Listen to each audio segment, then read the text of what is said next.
Di sebuah desa terpencil bernama Kerawang, kedamaian mendadak berubah menjadi mimpi buruk ketika serangkaian kematian misterius mulai terjadi. Desas-desus tentang legenda penyihir terkutuk yang dihukum mati berabad-abad lalu kembali menghantui warga. Saat tanda-tanda kutukan semakin nyata, tanaman layu, ternak mati, dan sosok berjubah hitam muncul di malam hari. Seorang pemuda bernama Arya memberanikan diri untuk mengungkap rahasia kelam desa itu. Namun, yang ia temukan jauh lebih menakutkan daripada yang ia bayangkan. Sebuah kutukan kuno, buku mantra misterius, dan rahasia yang disembunyikan para tetua desa selama bertahun-tahun. Dengan nyawa sahabatnya sebagai taruhan dan bantuan seorang dukun tua yang rela berkorban, Arya harus menghadapi arwah penyihir dalam pertempuran mematikan. Apakah Arya mampu menghentikan teror ini? Atau akankah kutukan itu kembali menelan desa?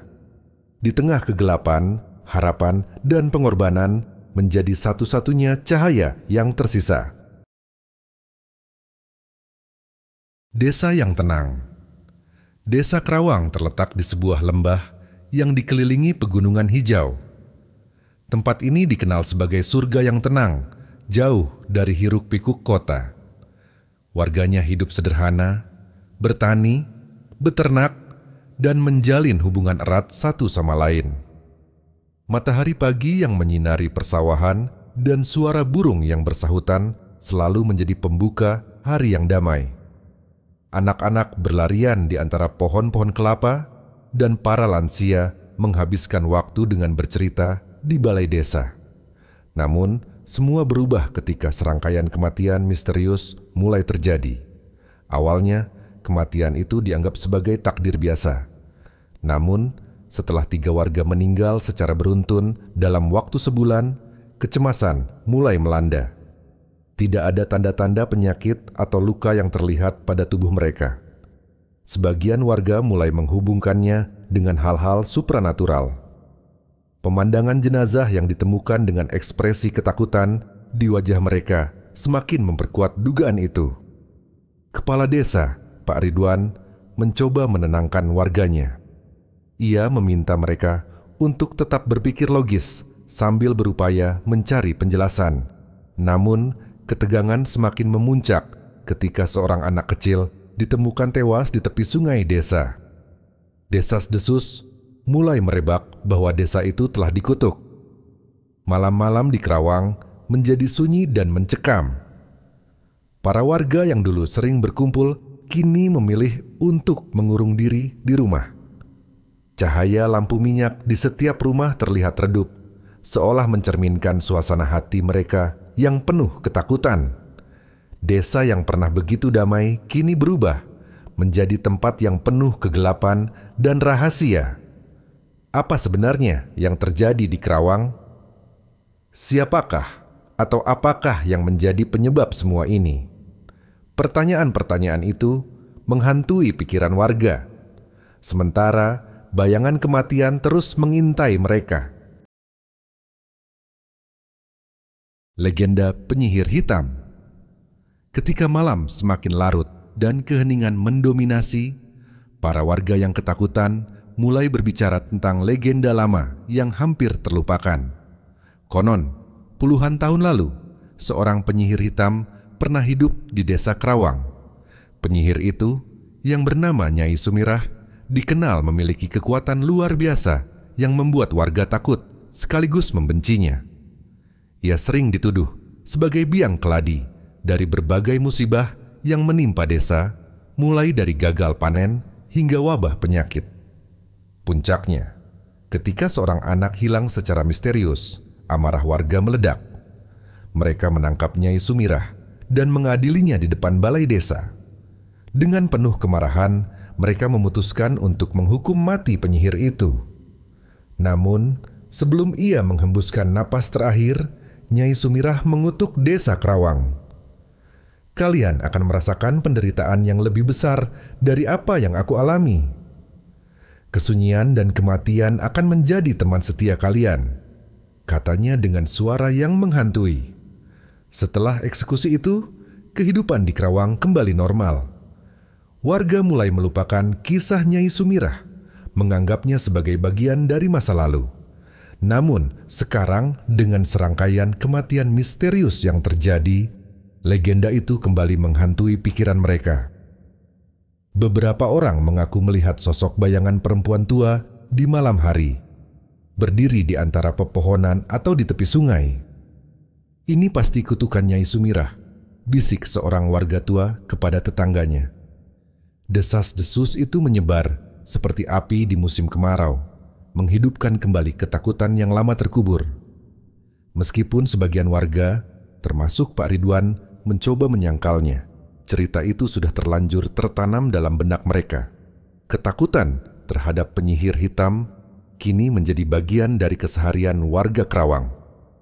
Mereka merasa seolah diawasi oleh kekuatan yang tidak terlihat, tetapi nyata keberadaannya.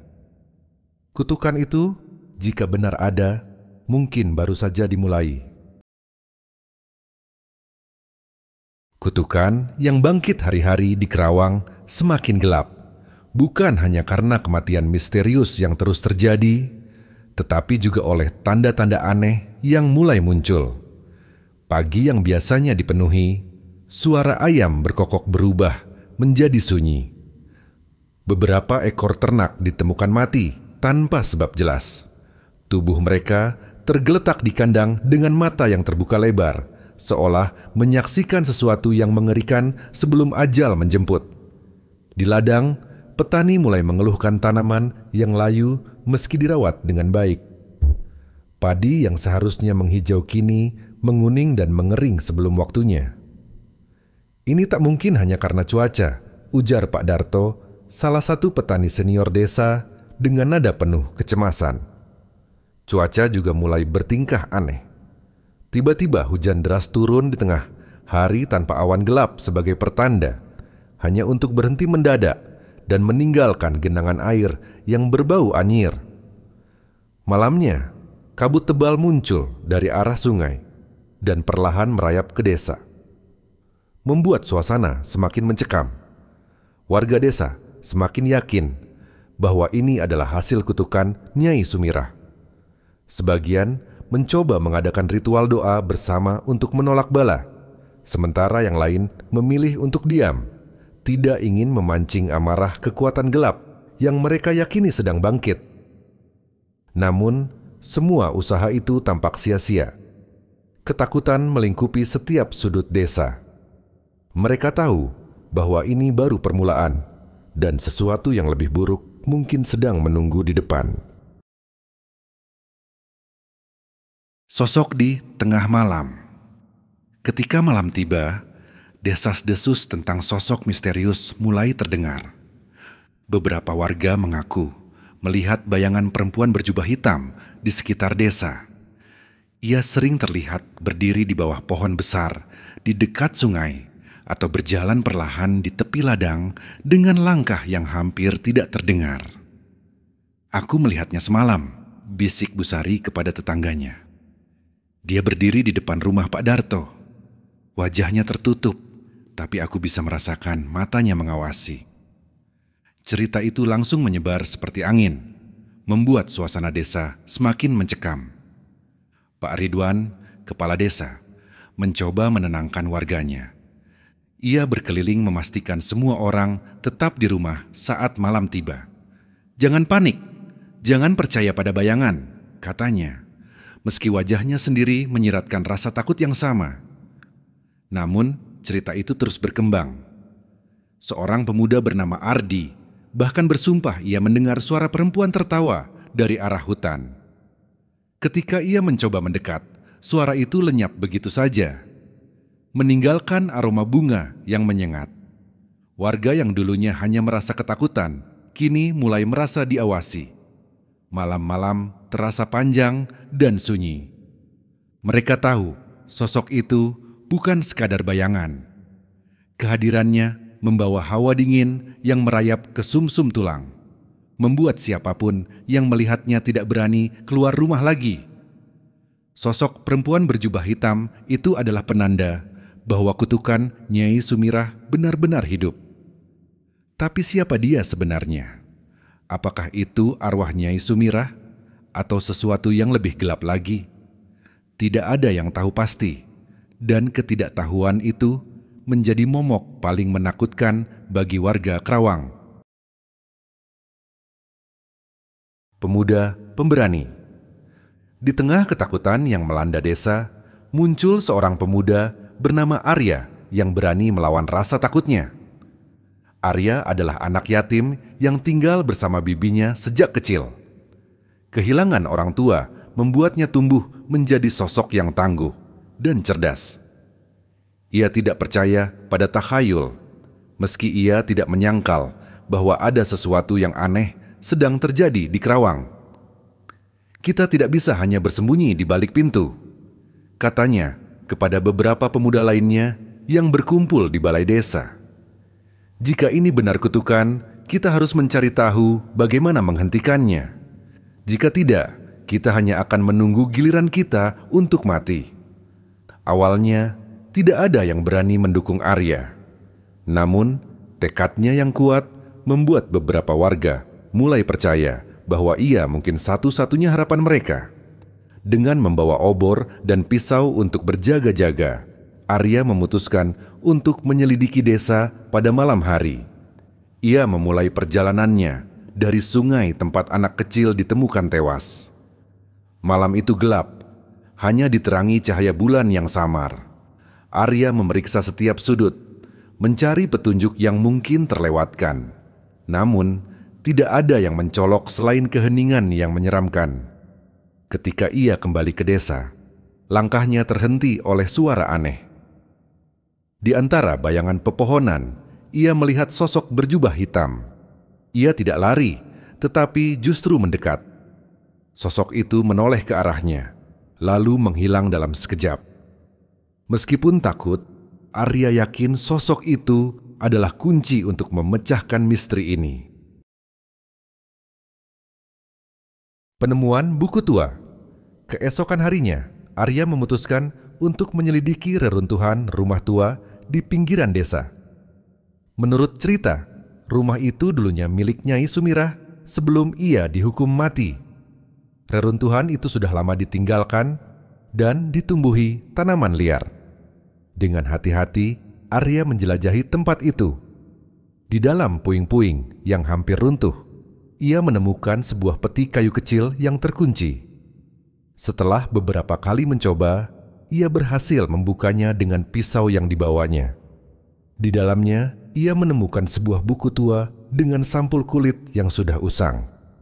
Halaman-halaman buku itu dipenuhi tulisan tangan dan simbol-simbol aneh yang tidak ia pahami.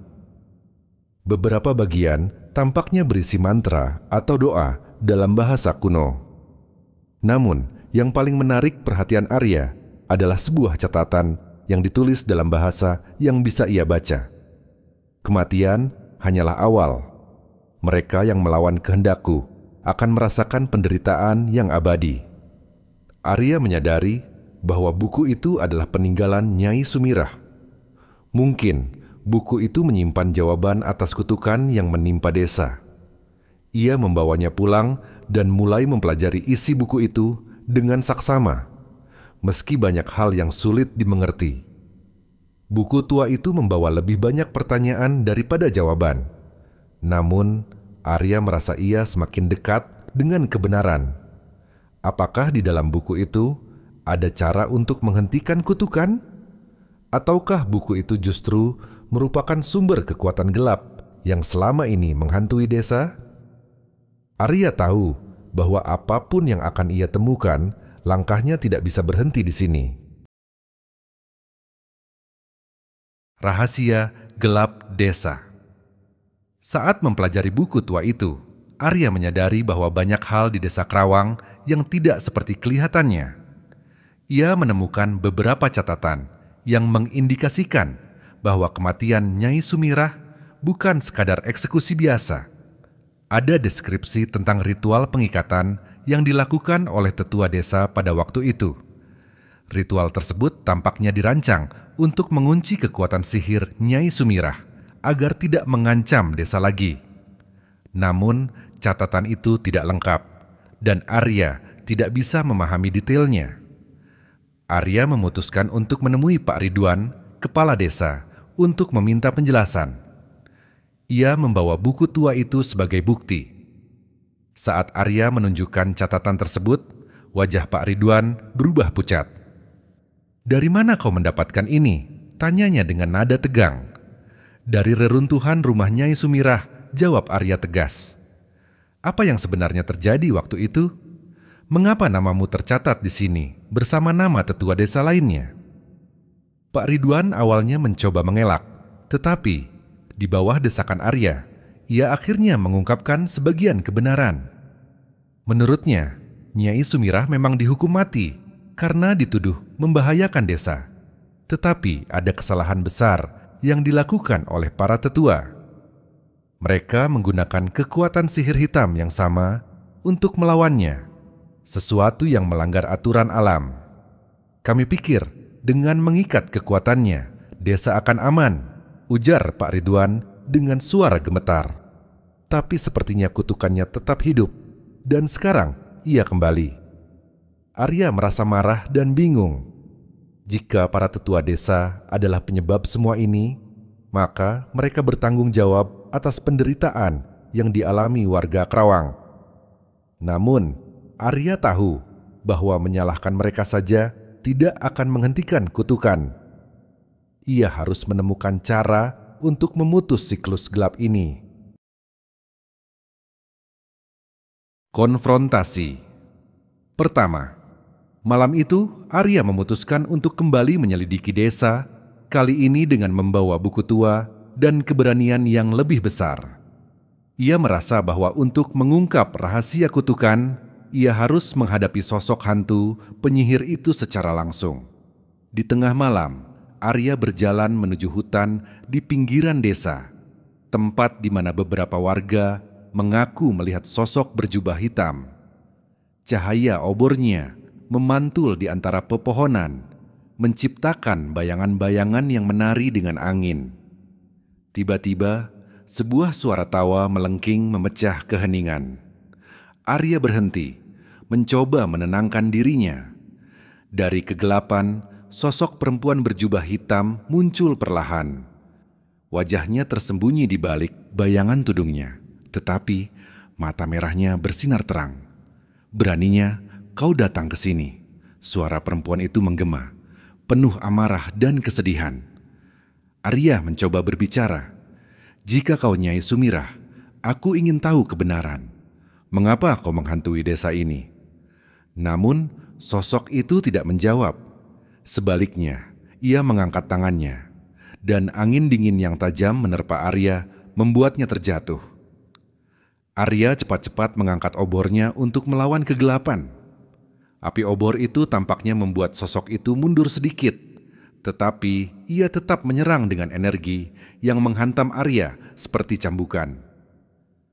Arya berhasil menghindari serangan berikutnya, meski sebuah luka kecil di lengannya mulai mengeluarkan darah. Dengan napas terengah-engah, ia mundur perlahan sambil tetap mengarahkan obornya. Sosok itu akhirnya menghilang ke dalam kabut, tetapi tawa menyeramkannya terus menggema. Arya kembali ke desa dengan tubuh lelah dan luka kecil. Meski ia berhasil lolos, ia tahu konfrontasi ini hanyalah awal. Sosok itu nyata, dan kutukannya lebih kuat dari yang ia bayangkan. Namun, pengalaman itu semakin menguatkan tekad Arya untuk mengakhiri mimpi buruk ini, apapun risikonya. Kematian sahabat. Pagi itu, kabar duka kembali mengguncang desa. Mira, sahabat dekat Arya sejak kecil, ditemukan tewas di tepi sungai. Tubuhnya tergeletak kaku dengan wajah yang tampak penuh ketakutan.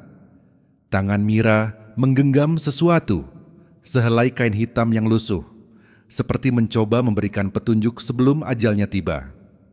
Arya terpukul. Mira adalah orang yang selalu mendukungnya, bahkan ketika orang lain tidak percaya pada upayanya untuk melawan kutukan. Ia ingat malam sebelumnya, ketika Mira berbicara dengannya di balai desa.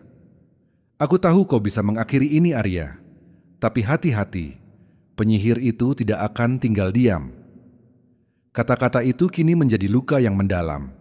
Pemakaman Mira berlangsung dengan suasana penuh isak tangis. Banyak warga desa yang hadir, tetapi rasa takut masih meliputi mereka. Arya berdiri diam di depan makam sahabatnya, mengingat kembali tawa Mira dan keberaniannya. Dalam diam, Arya berjanji, "Aku tidak akan membiarkan kematianmu sia-sia, Mira. Aku akan mengakhiri kutukan ini, meskipun itu berarti harus mengorbankan segalanya." Dendam dan rasa kehilangan menjadi bahan bakar baru bagi Arya. Ia mulai menghubungkan berbagai petunjuk dari buku tua dengan kejadian-kejadian yang terjadi. Namun, ia sadar bahwa kekuatannya sendiri tidak cukup untuk aliansi tak terduga. Di tengah pencariannya, Arya mendengar tentang seorang dukun tua bernama Kirangga yang tinggal di hutan sebelah timur desa. Kirangga dikenal sebagai orang yang memiliki pengetahuan mendalam tentang ilmu gaib, tetapi jarang berinteraksi dengan warga. Beberapa orang menyebutnya sebagai penyihir putih, sementara yang lain takut kepadanya. Arya memutuskan untuk menemui Kirangga. Perjalanan ke hutan tidak mudah, dengan jalanan berbatu dan suara-suara misterius yang menemani langkahnya. Setelah beberapa jam berjalan, ia tiba di sebuah gubuk kecil yang dikelilingi oleh pepohonan rimbun. Asap tipis mengepul dari cerobongnya, menandakan bahwa pemiliknya ada di rumah. Ketika Arya mengetuk pintu, seorang pria tua dengan janggut putih panjang membuka. Matanya tajam, tetapi penuh kebijaksanaan. "Aku tahu kau akan datang," kata Kirangga tanpa menunggu Arya berbicara. Arya menceritakan semua yang terjadi di desa, termasuk tentang buku tua yang ia temukan. Kirangga mendengarkan dengan seksama, sesekali mengangguk. Setelah Arya selesai, dukun tua itu mengambil sebuah gulungan kain dari raknya. Di dalamnya terdapat simbol-simbol yang mirip dengan yang ada di buku Nyai Sumirah. "Aku tahu bagaimana menghentikannya," kata Kirangga. "Tapi ini tidak akan mudah. Kau harus kuat dan kau harus siap menghadapi risiko besar." Arya mengangguk tanpa ragu. "Apapun risikonya, aku akan melakukannya. Aku tidak bisa membiarkan desa ini terus hidup dalam ketakutan." Kirangga tersenyum tipis. "Kalau begitu, kita punya banyak pekerjaan yang harus dilakukan." Persiapan ritual. Kirangga mulai menjelaskan langkah-langkah ritual yang harus dilakukan untuk mengusir arwah Nyai Sumirah. Ritual itu bukan sekadar doa biasa, melainkan sebuah pengorbanan besar yang melibatkan kekuatan alam dan spiritual. "Kita akan memanfaatkan kekuatan bulan purnama yang akan datang," kata Kirangga. "Namun ada syarat penting. Kau harus memiliki keberanian untuk menghadapi arwah itu langsung." Arya mendengarkan dengan serius. Kirangga meminta Arya mengumpulkan beberapa benda penting, seperti daun sirih merah, air suci dari mata air di hutan barat, dan pasir hitam dari tepi sungai. Setiap benda memiliki makna khusus untuk melemahkan kekuatan arwah penyihir. Arya menghabiskan 2 hari untuk mengumpulkan semua bahan itu, dibantu oleh beberapa warga desa yang mulai percaya padanya. Meskipun takut, mereka tahu Arya adalah satu-satunya harapan mereka. Sementara itu, Kirangga mempersiapkan mantra dan lingkaran perlindungan di sebuah lapangan terbuka yang jauh dari rumah penduduk.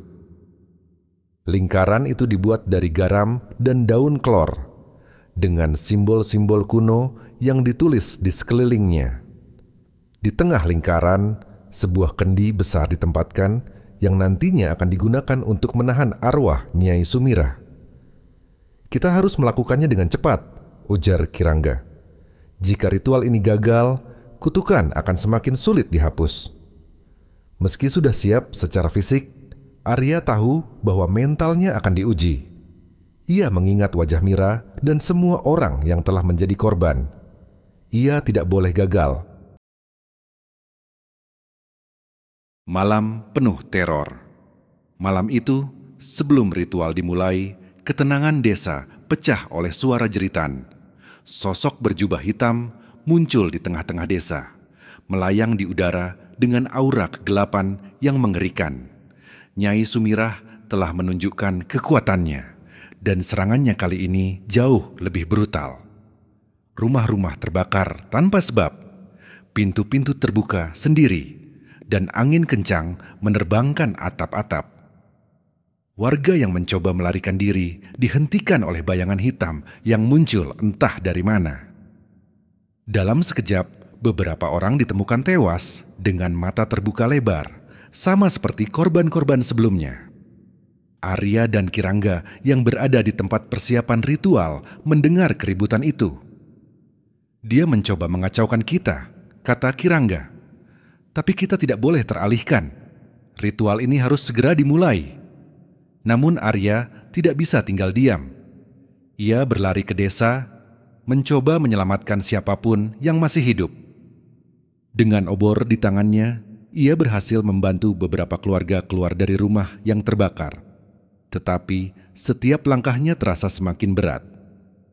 Aura gelap yang dipancarkan Nyai Sumirah membuat tubuhnya lemas dan pikirannya kacau. Di tengah kekacauan itu, Nyai Sumirah muncul tepat di depan Arya. Matanya yang merah menyala menatapnya tajam. "Kau berani menantangku?" Suaranya menggema seperti badai. Arya hanya bisa berdiri gemetar, tetapi ia tidak menunjukkan ketakutan. Kirangga datang tepat waktu, membawa beberapa mantra pelindung yang berhasil membuat Nyai Sumirah mundur sementara. "Kita harus segera kembali ke tempat ritual," serunya kepada Arya. Malam itu menjadi malam penuh teror yang tidak akan pernah dilupakan oleh warga Kerawang. Meski banyak yang kehilangan nyawa, Arya dan Kirangga tahu bahwa mereka tidak bisa berhenti sekarang. Ritual itu harus diselesaikan atau semuanya akan hilang selamanya. Perlawanan terakhir. Di tengah kegelapan malam, Arya dan Kirangga kembali ke lapangan tempat ritual telah disiapkan. Warga yang tersisa berlindung di kejauhan menyaksikan dengan cemas. Lingkaran perlindungan sudah siap, tetapi kehadiran Nyai Sumirah semakin kuat. Udara terasa berat, dan suara-suara aneh bergema di sekeliling mereka. Kirangga berdiri di dalam lingkaran, mulai melantunkan mantra dengan suara lantang. Simbol-simbol di tanah bersinar samar, sementara kendi besar di tengah lingkaran mulai bergetar. "Arya, kau harus melindungi lingkaran ini," kata Kirangga. "Jangan biarkan dia memutuskan ritual." Tiba-tiba, angin kencang berputar di sekitar mereka, dan sosok Nyai Sumirah muncul di udara. Ia tampak lebih mengerikan daripada sebelumnya, dengan wajah penuh dendam dan mata merah yang membara. "Kalian tidak akan menghentikanku." Suaranya menggema seperti gemuruh petir. Nyai Sumirah menyerang dengan kekuatan besar, mencoba menghancurkan lingkaran perlindungan. Arya berlari untuk menghalau serangan itu, menggunakan obor dan garam yang diberikan Kirangga sebagai senjata. Setiap kali bayangan gelap mendekat, Arya mengayunkan obornya, memaksa mereka mundur. Pertarungan itu semakin sengit. Nyai Sumirah melemparkan energi gelap yang menghancurkan tanah di sekitar mereka. Arya berhasil menghindar, tetapi serangan itu membuatnya terjatuh. Dengan cepat, ia bangkit kembali, mengingat bahwa nyawa seluruh desa ada di tangannya. Kirangga terus melantunkan mantra, meskipun darah mulai mengalir dari sudut bibirnya. Energi yang ia gunakan sangat besar, tetapi ia tidak berhenti. Lingkaran perlindungan mulai memancarkan cahaya terang, menandakan bahwa ritual mendekati puncaknya. Namun, Nyai Sumirah tidak menyerah begitu saja. Dengan tawa menyeramkan, ia melancarkan serangan terakhir yang mengancam segalanya. Pengorbanan dukun. Serangan Nyai Sumirah menghantam lingkaran perlindungan dengan kekuatan besar, membuat Kirangga tersentak mundur. Lingkaran itu mulai retak, dan cahaya yang memancar perlahan meredup. Arya berteriak, "Kirangga, kita tidak boleh berhenti." Kirangga mengangguk, meskipun tubuhnya terlihat semakin lemah. Dengan napas tersengal, ia memutuskan bahwa hanya ada satu cara untuk menyelesaikan ritual ini: pengorbanan jiwa. Ia menarik Arya mendekat dan berkata, "Kekuatan ini terlalu besar untuk dilawan dengan cara biasa. Aku harus menjadi penyalur terakhir untuk mengunci arwahnya." Arya terkejut. "Tidak, Ki. Pasti ada cara lain." Namun, Kirangga hanya tersenyum tipis. "Aku sudah tua, Arya. Hidupku tidak sebanding dengan nyawa orang-orang di desa ini. Kau masih punya masa depan." Tanpa menunggu jawaban, Kirangga melangkah ke tengah lingkaran, berdiri di depan kendi besar. Ia mulai melantunkan mantra terakhir dengan suara yang semakin menguat.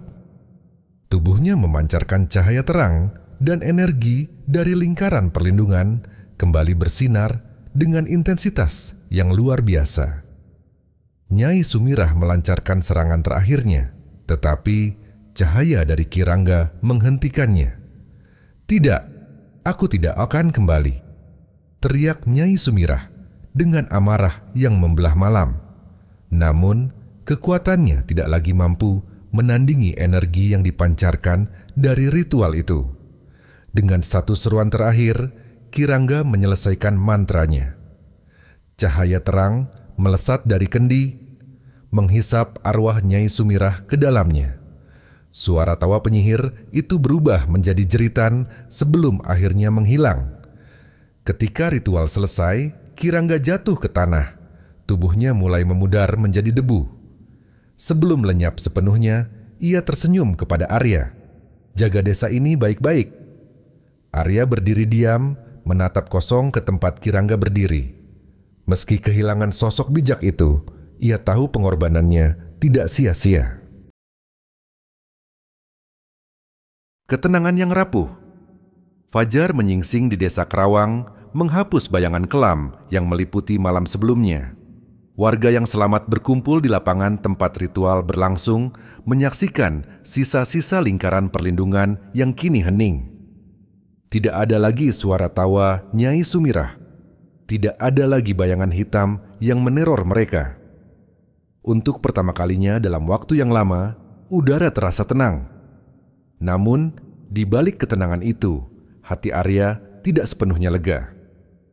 Ia berdiri diam di tempat Kirangga mengorbankan dirinya, menatap kendi yang kini terkubur setengah di tanah.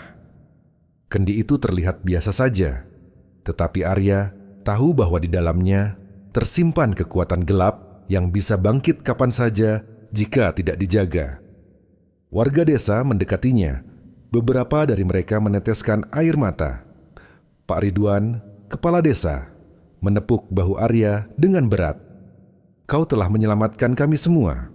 Pengorbanan Kirangga dan keberanianmu tidak akan pernah kami lupakan," katanya. Arya hanya mengangguk pelan. Ia tahu tugasnya belum selesai. Ia meminta warga untuk memindahkan kendi itu ke tempat yang aman, jauh dari tangan-tangan yang mungkin menyalahgunakannya. Ia juga berjanji akan menjaga desa, memastikan bahwa mereka tidak lagi terjebak dalam siklus balas dendam dan kutukan. Meskipun desa kembali damai, Arya sadar bahwa ketenangan ini bersifat rapuh. Kekuatan gelap selalu ada, menunggu kesempatan untuk bangkit. Namun, dengan tekad yang telah tumbuh di dalam dirinya, Arya tahu bahwa ia tidak akan membiarkan masa lalu yang kelam kembali menghantui desa Kerawang. Dan dengan langkah penuh keyakinan, Arya berjalan menuju hari baru, siap menghadapi apapun yang mungkin datang di masa depan.